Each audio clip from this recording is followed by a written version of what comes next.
যুক্তরাষ্ট্র ও ইসরায়েলের যৌথ হামলার ঘটনায় ইরানের সর্বোচ্চ নেতা আয়াতুল্লাহ আলী খামেনের স্ত্রী মনসুরে গুরুতর আহত হয়ে মারা গেছেন।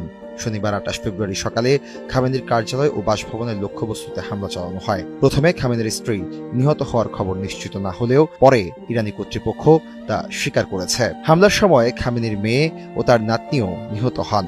আহত খামেনির স্ত্রী চিকিৎসাধীন ছিলেন এবং সোমবার ২ মার্চ তাকে মৃত ঘোষণা করে চিকিৎসকরা।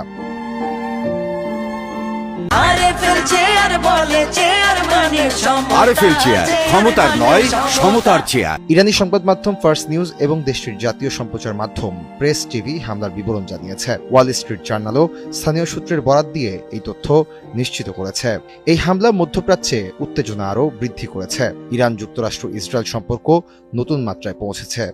আন্তর্জাতিক সম্প্রদায় শান্তি ও সংলাপের আহ্বান জানাচ্ছে, তবে উভয় পক্ষই প্রতিরক্ষা ও প্রতিশোধের পদক্ষেপ অব্যাহত রাখার সংকল্প প্রকাশ করেছে।